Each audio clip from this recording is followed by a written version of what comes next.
Don't try anything you're about to see at home. 3, 2, 1, let's go! In this souped-up series of Mythbusters, there's so many things that could go wrong right now. the team is taking it to the test track If I knew what was going to happen, we wouldn't be doing the test. to tackle everything from fuel economy Your results may differ. to stunts Get out, get out, get out! and speed. Let's drive! Wow! They're throwing it in reverse, slamming the brakes, and driving downright dangerously I'm gone in a puff of smoke. so you don't have to. Discover the science behind the most legendary automotive myths. Buckle up for Motor MythBusters Test Track. Let's go! In this program, the team is pulling out all the stops to stop that car. Hit the brake! Save yourself! Stand by. Grant, Tori, and Carrie On your go. test a duct tape barricade. It's got it! It's got it! It's got it! Woohoo! They beg the question, can reverse gear grind you to a halt?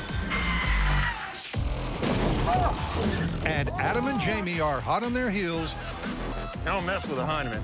challenging Hollywood's greatest car chase scenarios.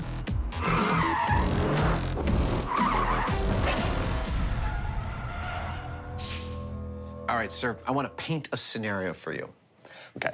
Picture in your mind's eye a winding mountain road, cliffs on both sides, deadly ravines below. I'm there. Now picture two cars driving on that road, side by side, each attempting to knock the other off out into the abyss. Go on. Now, Hollywood would have us believe that such a contest is an extended one, that it is, in fact, very difficult to knock someone off a road when they don't want to be. But we want to find out how difficult it actually is. Exactly. Time to get our neck braces. So it's straight to the test track, where there's plenty of wide open, crash-tastic space. Attention, Mythbuster watchers. It's time to lay out our course. Adam's using safety cones to mark out their winding clifftop road.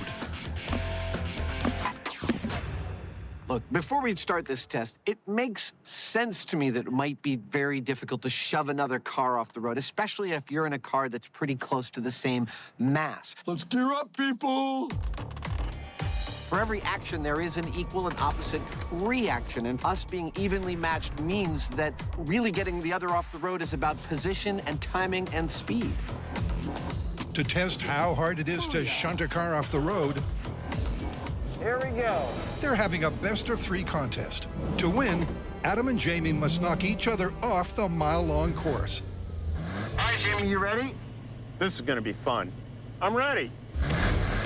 The hardest part is going to be not letting it escalate. Running each other off the road. Start again. This is like 3, in close fighting. 2, It's going to be scrappy. 1, go! Despite the feisty prediction, the first few fender benders are more driving Miss Daisy than a crazy all-in brawl. But after they suss each other out and really go for it, Adam is immediately down and out. Screw me up. And with Adam knocked out, Oh, no! He's making it to the end! the Heineman celebrates in style.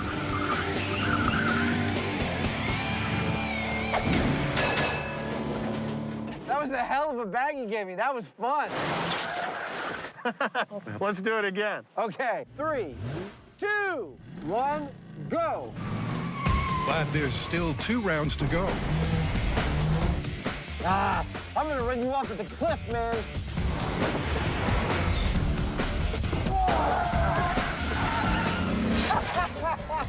That was awesome! Woo! Well, it looks like things are heating up a little bit. Yeah! Woo! Yeah! Both cars and even both drivers are well matched. And the fact that in a couple of runs, one of us has been able to push the other off the road quite nicely. It's not looking so good for the Myth. It's not. But at 1-1, there's more data at stake on the deciding test. Who will be crowned king of the test track?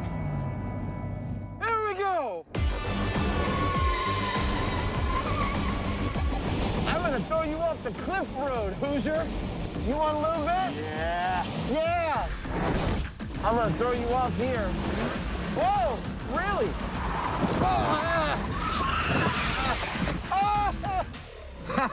Well, just like in the movies, this is an actual cliffhanger. I'm hanging off the edge of the cliff, but I'm not dead. So we're gonna go again. Oh, yeah.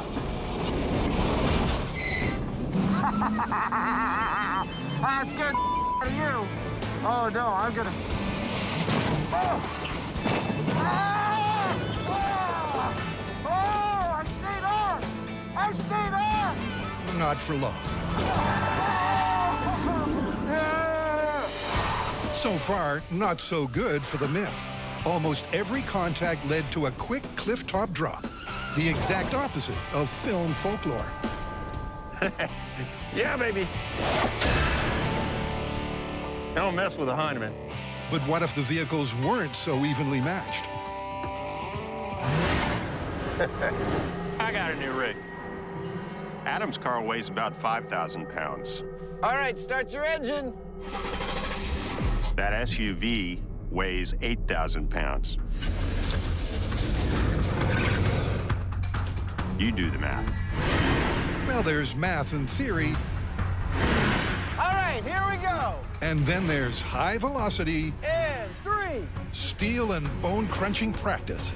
2, Adam and Jamie prefer the latter. 1, let's go! That front bumper of his looks terrifying. Let's see if I can give him a little what for. Wow, it's like hitting a rock. That was an adrenaline rush. Oh my God, this is fun. I'm giving it all I got. Come on. He's barely budging. Come on! Come on! Is that all you got? It felt like a lion playing with its food most of the time. I got more than that. How about that? Oh! There's some little car that was kind of banging on the side of this thing. I played with him for a little while, and then I pushed him off the road. Come on. Oh! The second Jamie got serious, it was all over. It was a piece of cake. As far as the hero of a Hollywood movie in a car like this holding their own against an SUV, this is not going to happen. But that isn't going to stop Adam. In 3! We're going to run this test one more time. Go! But I have one more trick up my sleeve. It's a little something law enforcement officers like to call the pit maneuver. Let's go a little faster, shall we? When push comes to shove, the larger vehicle's gonna win. Did you want something? But just like in martial arts, the right amount of pressure applied in just the right place can actually allow a smaller opponent to dominate a larger one. Yeah! Why don't they use the pit maneuver more in the movies? Well, they gotta get their screen time somehow. Yep, the pit maneuver is the final nail in the coffin. By hanging back and nudging the rear, taking the target car out of action is simple. So, final analysis, how hard is it to run someone off the road with your car? It's not.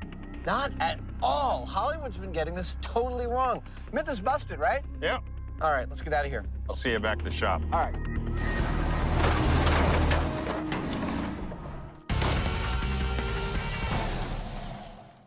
Next up, Grant and Tori are taking their place at the test track to tackle another legendary way to halt a heap. Can you stop a car by throwing it in reverse? Now, to test this, we've come to one of our favorite places, the runway at Alameda. We've gotten 2 donated cars, because we're pretty sure they're not going to survive. What's the plan, Stan? Okay, this is a plan. I've got an automatic, you've got a stick shift. We'll drive it to 50 miles an hour and then stop at a line that we paint on the ground. All right, we'll hit the regular brakes, see how long it takes for us to stop, and then for the grand finale, we'll throw it into reverse and see what happens. I love it. Let's do it. Yeah! It's a simple plan, and we'll soon know if you can stop a car by throwing it in reverse. All right, here we go, Dad. Ready? In 3, 2, 1, go. First up is the regular braking distance on the automatic. At 50.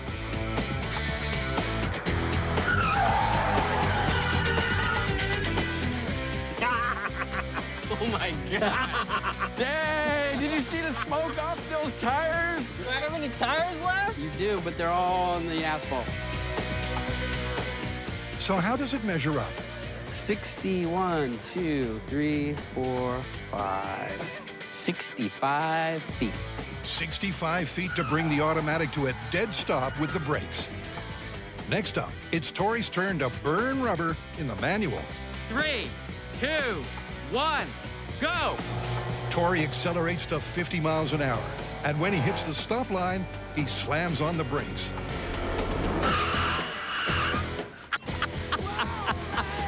All right! Did you smell the rubber? Dude! That was fun. Nice. I want to do it again.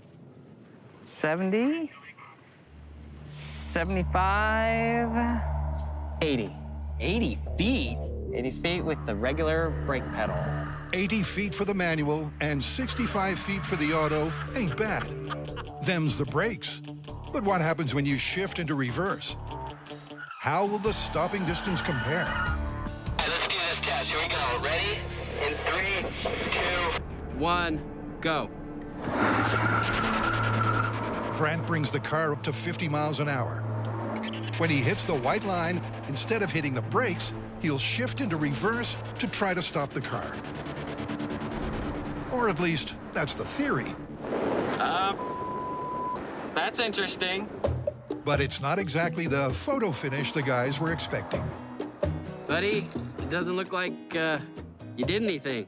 Nope, it's in reverse. The check engine light's on, the battery light's on. I'm still coasting. That was the most underwhelming outcome I've ever seen on this show.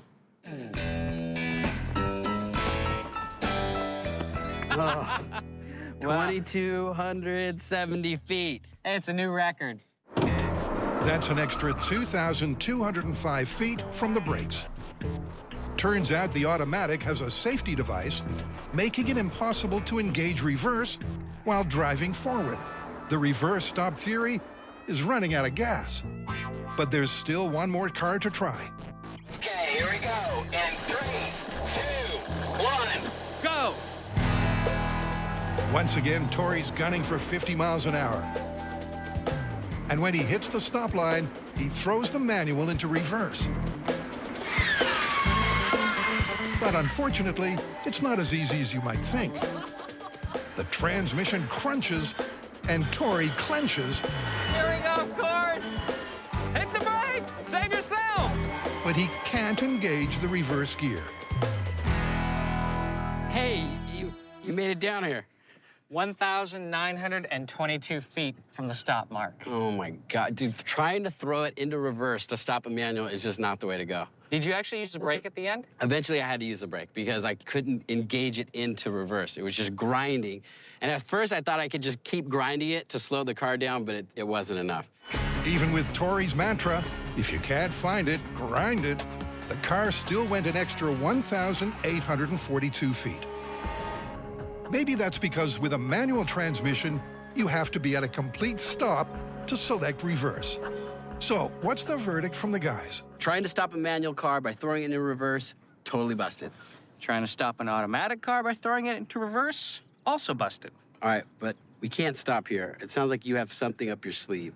Yeah, automatics have a park gear. I think we have to get this car up to 50 miles an hour and throw it into park. Leaving no stone unturned, the team revs up for one last try at trashing the transmission. Okay, everybody, heads up. This is the automatic. Going at 50 miles per hour, we are throwing it into park. In 3, 2, 1, go! They're shifting to park at 50 miles an hour. Will this stop the car? Okay, you're at 50? Yep, all right, 50 Here it miles comes. an hour. Here's Here the it stop. comes. Oh, What? doing? Nothing. What's happening? I'm in park. Even when throwing it into park, there was no stopping this car. The gear change stop is plain old busted. That sucked. To step up the stopping power and add some stick, the MythBusters have a wild and wacky idea to try and stop an automobile using their dear old friend. How crazy is this myth that you can catch a car using a single roll of duct tape? Maybe we just wrap it around 2 telephone poles. Versus a car going 60? Well, I have seen crazier things on this show. Let's do it. This one's straight out of the file marked, "What the?" Could a single roll of duct tape be used as a roadblock to stop a careering car? Tori, Carrie, and Grant are back at the test track. And telephone poles are few and far between out here, so they'll use something a little more concrete. We're setting up K-rail in an arrow formation. This is going to serve 2 purposes. 1, it's going to hold our single roll of duct tape car catcher, as well as serve as a barrier for anything that may go out of control. The tape is wound around half-inch thick steel rods, forming a single strand 5 layers thick. And at this point, this car-stopping story doesn't just look dubious, it looks patently ridiculous, and then some. Duct tape can do a lot of things, but stopping a car at 60 miles an hour with 1 roll, I seriously doubt it. You ready to put your life on the line for science? Oh, I'm ready. Do we really need helmets, though? Yes, I'm gonna go watch from a safe place. Okay, I'm ready. Are you in position? Stand by. Okay, this is single roll of duct tape. On your go. Okay, here we go. Tori hits the gas. The car hits the duct tape. And the myth hits the macadam. Okay, so maybe you didn't need the helmets. I didn't even get up to 60 miles an hour. That was like 40. Oh, well. I can't believe it broke. Couldn't stop a car with a single roll of duct tape. All right, well, let's do what we do on this show and supersize it. Yeah, but I mean, we could build a wall 10 feet thick with duct tape, and that should stop a car. I mean, where do we draw the line? Well, that's kind of totally impractical. Let's see what we could do in a day. I mean, maybe 100 rolls of duct tape. All right, sounds great. So this is how we're gonna do it. We have 2 pipes on either side here, and we're gonna wrap the duct tape around it until it's thick enough to the point where we think it's gonna stop the car. We're crisscrossing the fibers like this so they can stretch in any direction, have a little bit of give, and not just shatter when the car hits it. It'll stretch a little bit, holding on to the car. Back at the test track, they've got a solid wall 3 inches thick made from 100 rolls of duct tape. Now that is 1 thick wall of duct tape. No one's willing to drive into this duct tape barrier. So they've got a plan. Now, in order to get the car to hit the barrier, we're gonna tow it. And Tori's made a tow bar that's gonna keep the car going in exactly the direction we want it to go. Now, at the bottom of the wall, right dead center, is a steel plate. And connected to that plate is a pulley. The tow cable is gonna go through that pulley so that as we tow the car towards the barrier, it's gonna wanna center right on that pulley and aim right for the wall. And just in case the cable comes loose and the car goes AWOL, Ah, how I've missed you so. Grant's brought along old Trusty. What this radio is doing is sending a signal to a receiver on the roof. The receiver on the roof controls a solenoid valve down here. The solenoid valve provides air to this cylinder. Now, when I turn this off, it actually takes the foot off the brake and allows the car to roll. When I go to safe, it deploys the brake automatically and the car stops. With the car under Grant's control, they're good to go. Got the car right here, it's running, the brakes are on. All I need to do is flip this switch and it disengages the brakes and it's ready to go. And at that point, the tow vehicle will hit the accelerator, pulling that car down the track through the pulley system, headed straight for our wall of duct tape. Brakes All right, off. here we go, Carrie. Brake is off. Ease into it in 3, 2, 1. go. The pickup picks up speed. Here it comes. 60 miles an hour. The test car hurtles towards its date with duct tape destiny. But at the last second, the experiment hits a bit of a snag. Somehow the car hit everything except the wall of duct tape. What happened?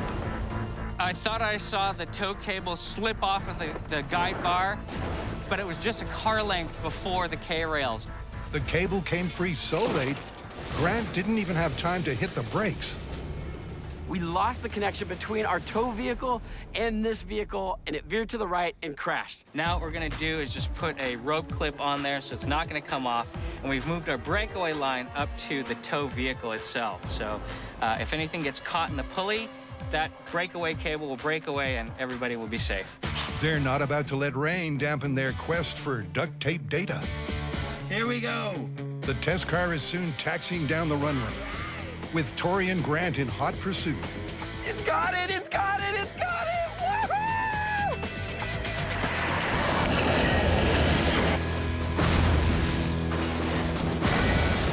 That was awesome! Yeah! Once again, the car caught the K-rail, but it also wiped out the duct tape wall, didn't it? So it looks like the duct tape wall wasn't strong enough to stop the car. Dude, check it. Oh, no! The wall is still together. I think we've got a problem. It just broke away from the K-rail. You know what? I think we better take a look at the high speed and see what happened. All right.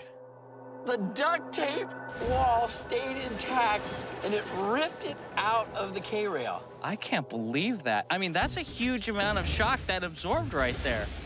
While the guys absorbed the shock of another failed test, the fact the wall's still in one piece after being hit by the car means this myth has a definite whiff of plausibility.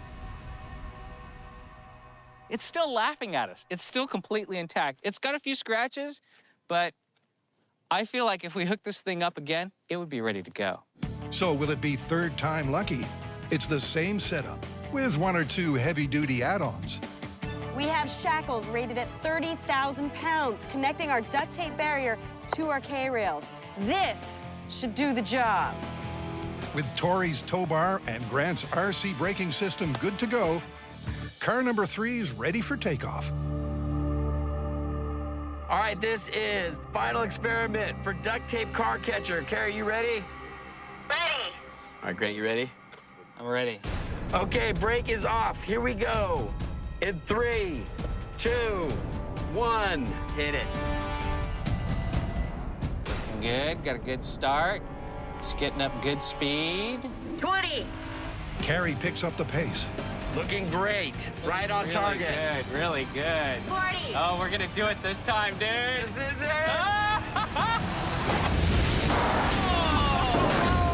Bullseye. The car hit the duct tape dead on. Yeah! That was worth all that suffering. Wow. Oh my gosh. Look at that. Yeah, That broke is- right through. What would you say? 3 inches? 2.5 inches of duct tape? Easily. Oh, that's 3 inches for sure. But the duct tape didn't give up without a fight. Despite being hit with a force totaling nearly 300,000 foot-pounds, the barrier still stretched like a piece of elastic before finally snapping. The wall stretched 4 to 6 feet before it gave up, just like it's supposed to. And all that time, absorbing energy. Still an amazing product, but nope, not able to stop a car. Now, sure, we could have made one that was 2 feet thick, but let's face it, we bust up the K-rail, and that stuff is made to stop cars. Looks like this was busted. We found something duct tape finally can't do.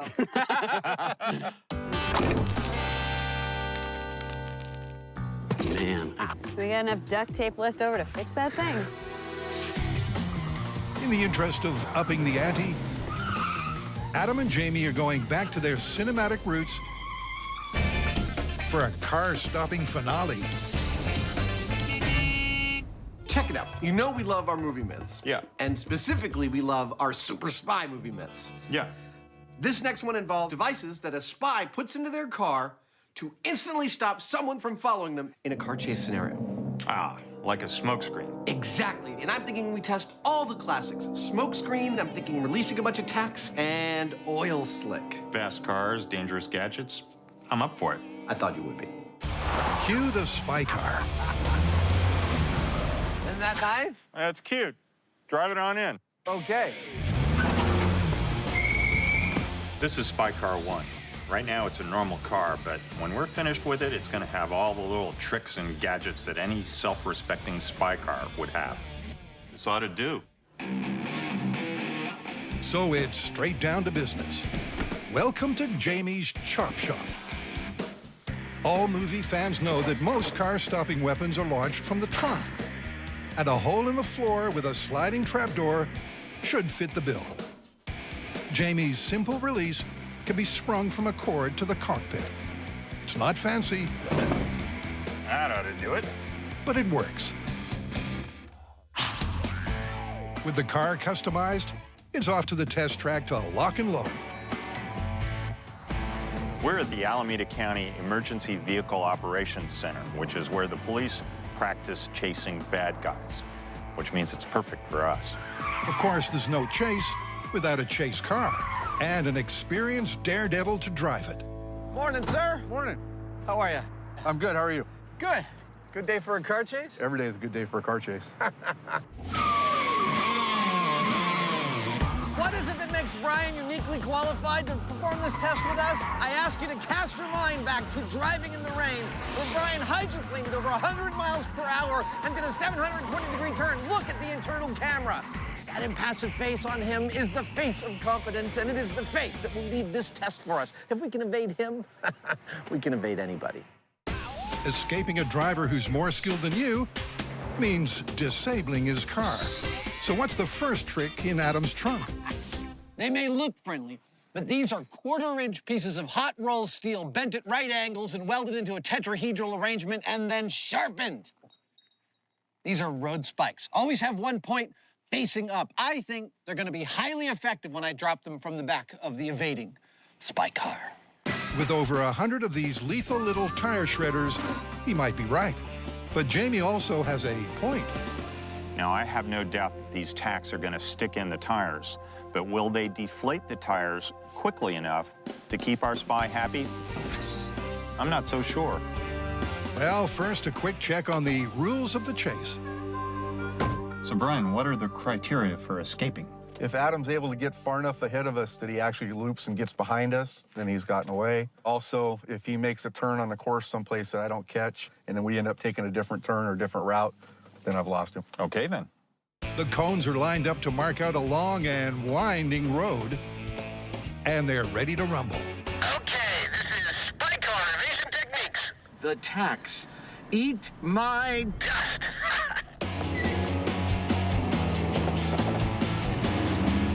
Make no mistake, both drivers are hell-bent on surviving the chase.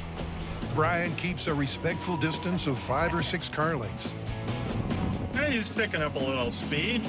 Eventually, right before a curve, Adam deploys the car-stopping spikes. There we go. Despite his considerable skill, Brian's going too fast to avoid all the tacks. Yeah, they stuck in. I can hear them. But at least for the moment, the chase car shows no signs of losing momentum. We must have had about a half a dozen at least in there, and we're holding on just fine. I wouldn't take corners too fast in it, but okay, we got you. Bang, bang, bang, bang, bang. So what happens?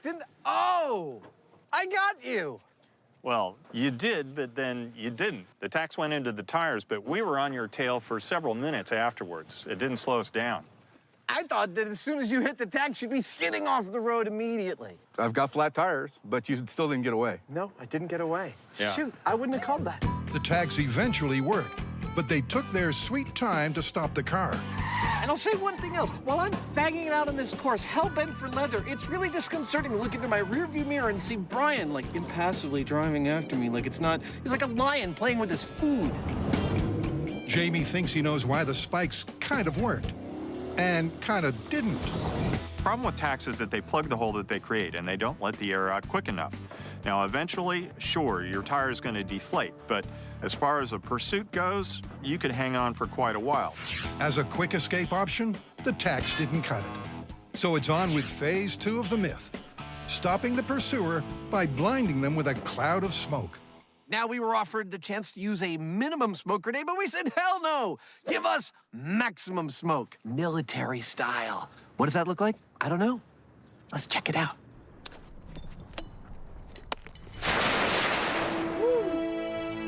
Providing the wind doesn't pick up, that should work nicely.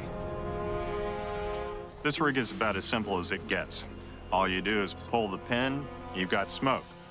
All I've done is strap them to the back of the inside of the car. I've hooked them up to cables that go into the cockpit of the car. I pull on the cables, I'm gone in a puff of smoke. Well, that's the theory. Okay, smoke evasion. You guys ready? That's affirmative, lawbreaker. Do your worst.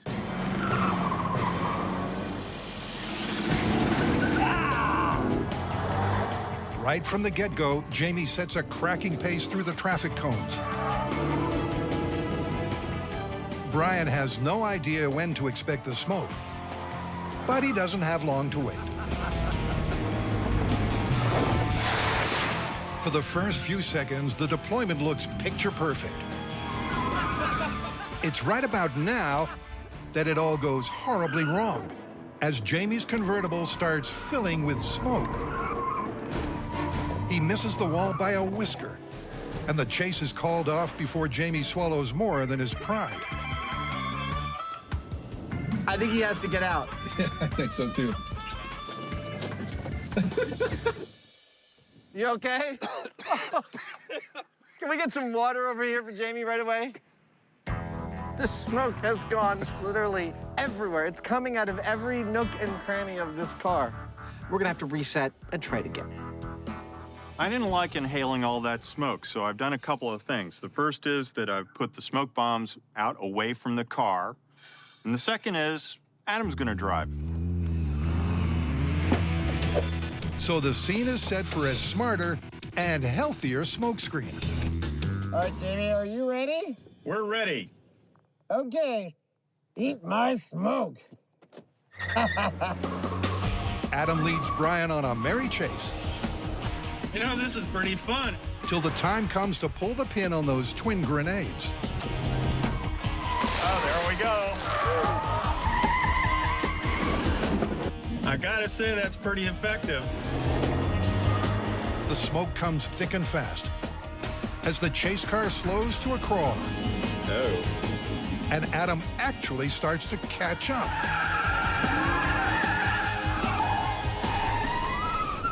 With the red car now in Brian's rearview mirror, Adam's officially shaking his tail.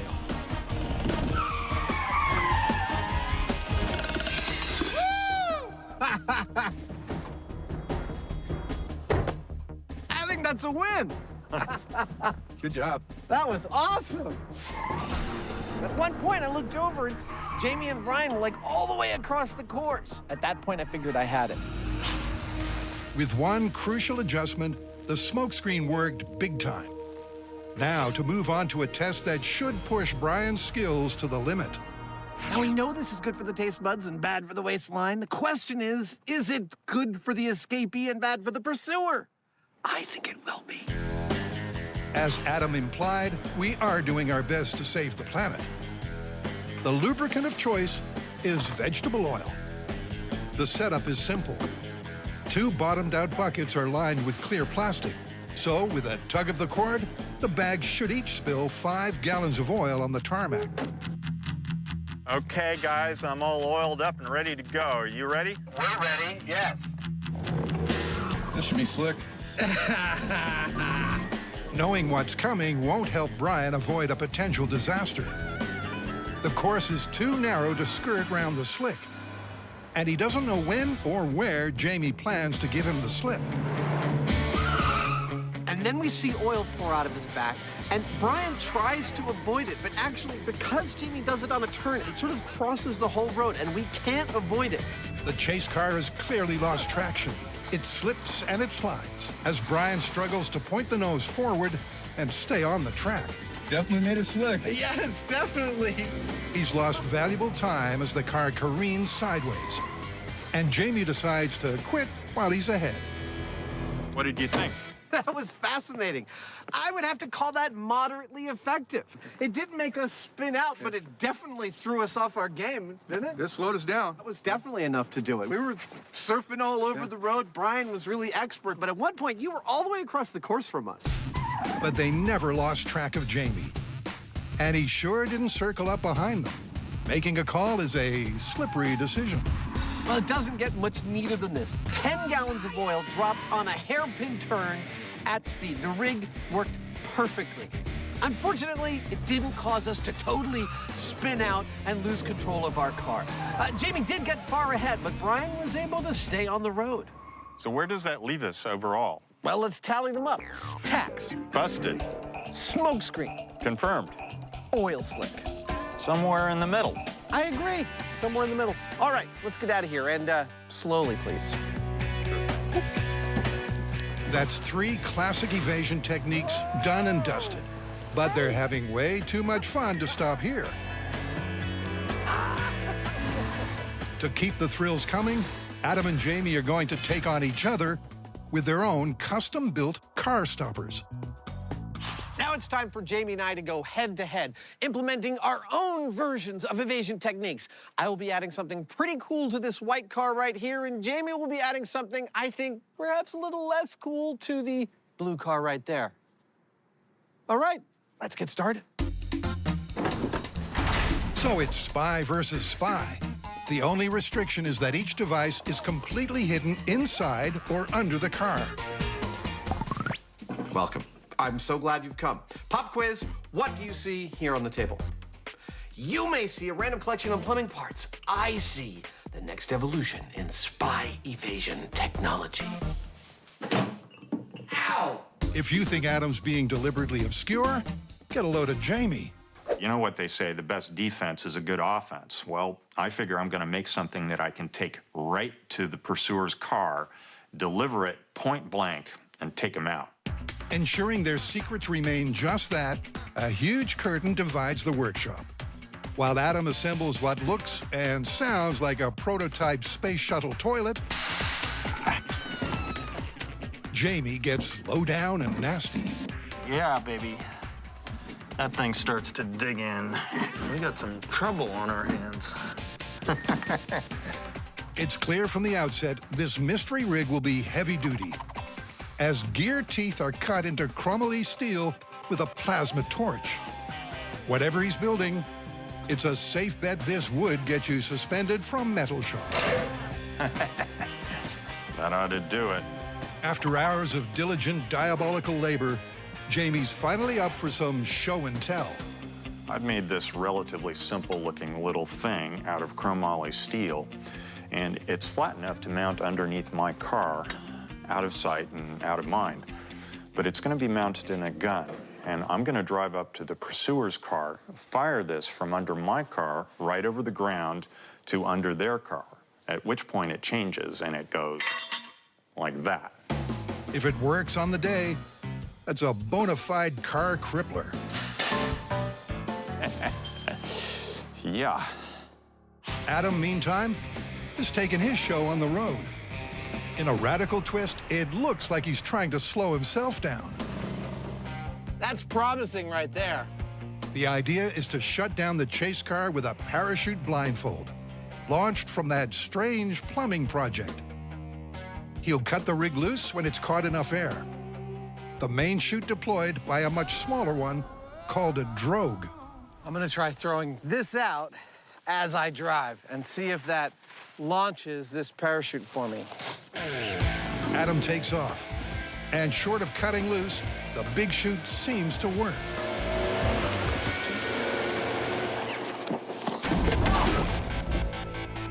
Ow! Okay, ow. The parachute launched and immediately ripped this off the trunk and sent it into my head. But I like the drogue chute. It seems like a nice quick deploy. While Adam untangles, Jamie adds to his arsenal. How this one fits in is anyone's guess. It's still smoking. But his real party piece is the Auto Stop 3000, installed in a tube welded under the chassis. Jamie's also relying on air pressure to power his weapon. This is how this works. When I pull this trigger, the pressurized air that's in this tank goes through the valve, out the bottom of the car, and out the barrel. 3, 2, 1. And so the air from the car has shot this whole assembly out the bottom of this car, aimed for the bottom of the neighboring car. That would be a successful test. Far from prying eyes, Adam's been busy customizing his rig. Then, just to rattle Jamie's cage, Yeah, bring in all the puppies and all the lead. on that disturbing note, it's time to return to a favorite MythBusters test track, this abandoned suburb at Fort Ord. Are you ready for this? I'm ready. I want to go first because I don't think you can handle my technique. Knock yourself out. Okay, here's my plan. Right about here, I'm going to push the launch switch, activating the cannon, setting the drogue chute out behind my car. At this point, Brian and Jamie are likely to wonder what the hell's going on, and they're likely to back off a little bit. It'll take the drogue chute a little while to fully inflate the parachute. Right about here, in fact. At that point, Brian and Jamie are likely to be wondering what the hell I'm doing slowing myself down with a parachute. And this is where I activate the final part of my plan, which is to cut the cord that holds the parachute to my car. They will either A, get entangled in the parachute, or B, figure that because the parachute stopped, I've stopped, and they will stop. Meanwhile, I will have pulled into my secret hiding place out of sight of the road, sending them down the wrong road looking for me in the wrong place. I think it's a pretty sound plan. I think it'll work. Let's remember that Jamie hasn't a clue the plan is to blind him with billows of nylon. Nothing to see here, folks. Are you guys ready? We're all set. Okay. Eat my dust. Adam takes off like a shell from a shotgun. Once again, Brian's steering the chase car. These streets have never seen speeds like these. You're not gonna catch me. I got a secret weapon right here on the dash. And the chute is let loose right on the mark. There it goes. It's deployed. Parachute's out. Oh, and it's away. Nice try, but no cigar. I hope that wasn't all he had. Well, it was all he had. The parachute worked, but it didn't stop the chase car. Ah, they caught me. Adam's been totally tailed to his secret lair. Well, shoot. Well, your device deployed fine. It deployed beautifully. I was hoping it would either make you stay too far back or you'd get entangled in it. If it had caught us just right, it might have worked, but it didn't. Adam admits that it could have gone better. It might work under certain circumstances, but to be a viable spy car evasion technique, it really has to work every time. So I think we've got to relegate the parachute to the dustbin of failed ideas. Now it's Jamie's turn to try and take out this head-to-head challenge. And if his plan comes off, Adam's in for the ride of his life. First up are my tailgater terminators, which are gonna deploy out of the back of my car like so. Notice that I've placed them in a narrow area that the chase car pretty much has to go through, and that means that they have to drive over these things. Frankly, if they do, I think they're done. But if they're still moving, I go to plan B, which is the side shooter. Now, this puppy will be shooting out from underneath my car to underneath their car, where it opens up, and also will prohibit them from moving forward.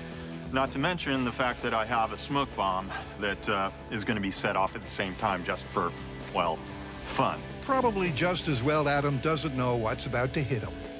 Hey, guys. Yeah. See if you can keep up, okay? Roger that. Secret agent codename Walrus. Go!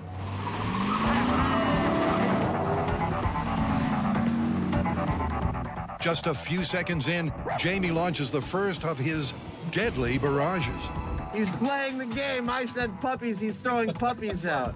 Brian heedlessly plows through the pelting of puppies and regains lost ground.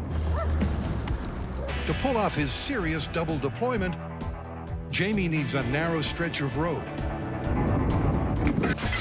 Brian has no choice but to take on the spikes, only to find he's been set up for the sucker punch. And then Jamie's just looking at us. We hear this boom, and he takes off. And incredibly, Adam and Brian lurch off right behind him, hauling enough shrapnel to sink a battleship. We are on you! The car's leaking gas, and the noise is not healthy. But they ride Jamie's tail for a 5-minute lap of the desolate streets, till their prey makes a bolt for his burrow.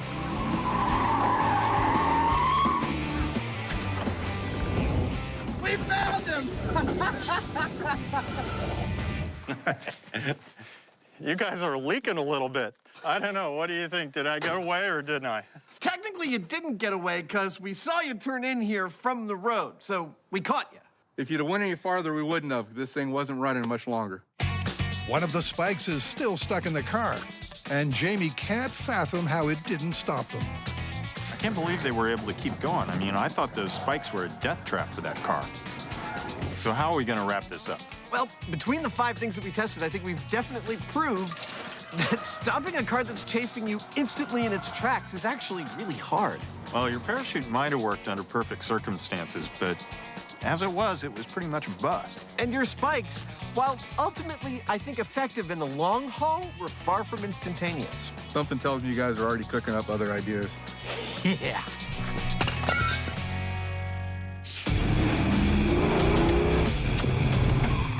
Oh, there we go. So, now we know exactly how to, I gotta say, that's pretty effective. and how not, There we go. to shake a bad guy from your tail. Parachute's out! Nice try, but no cigar. Jamming it in reverse is no substitute for good old-fashioned brakes. And if there's one thing duct tape can't do, we found it at the test track.